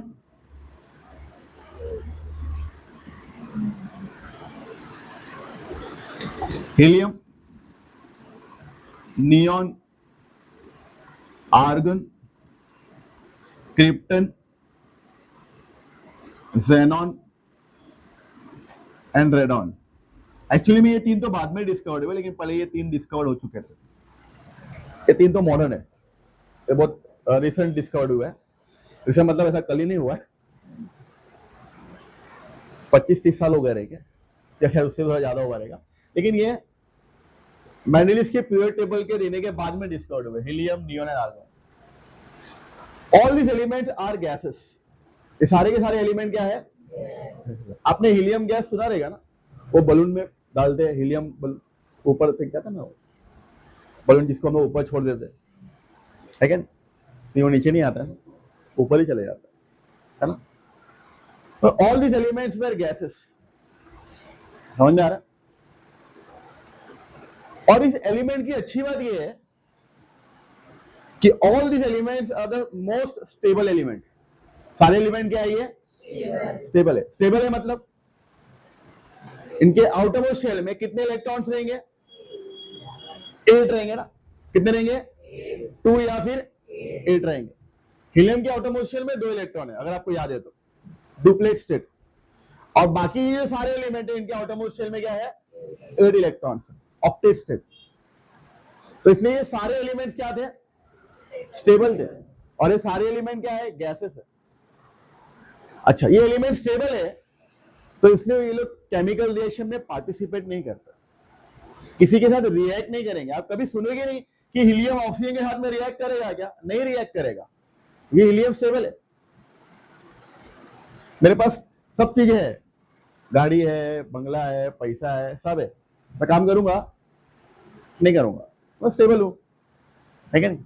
तो वैसे ये स्टेबल है, इनको किसी के साथ में रिएक्ट करने की जरूरत नहीं है, काम नहीं करना है इनको, कोई भी केमिकल रिएक्शन में पार्टिसिपेट नहीं करना। That's why this elements were named as noble gases.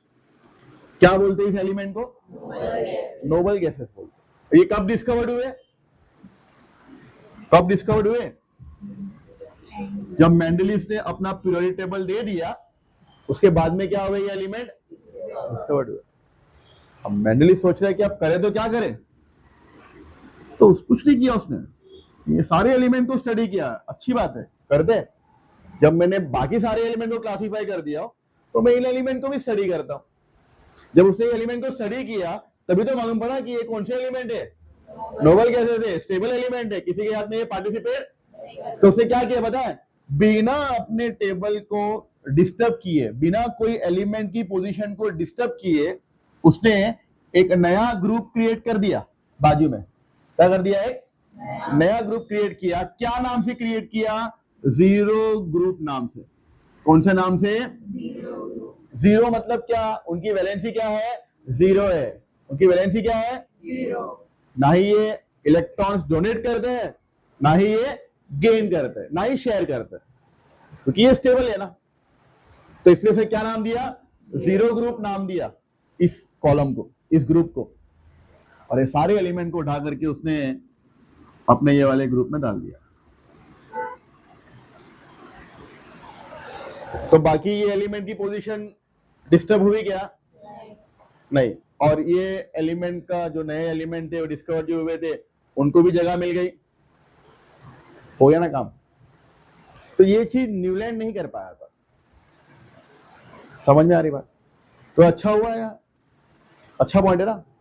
तो ये मेरिट पॉइंट में आता है कि ओरिजिनल पीरियोडिक टेबल में नोबल गैसेस की जगह नहीं थी, बट जब नोबल गैस डिस्कवर्ड हुए तो उनको स्टडी किया गया एंड एक सेपरेट ग्रुप में डाल दिया गया, उसको जीरो ग्रुप बना करके, बिना कोई भी एलिमेंट की पोजीशन को डिस्टर्ब किया। क्लियर? थर्ड पॉइंट रीड करना जरा, third merit. There was no place reserved for noble gases in Mendeleev's original periodic table. However, when noble gases such as helium, neon, and argon were discovered towards the end of 19th century, Mendeleev created the zero group without disturbing the original periodic table, in which the noble gases were treated very well. Clear? समझा? तीनों भी merit point. Any doubt? क्या करना है अभी आपको? Notebook में जाना है, क्वेश्चन लिखना है, right the merits of Mendeleev's periodic table. For answer refer page 19। Merits of Mendeleev's periodic table, merits of Mendeleev's periodic table.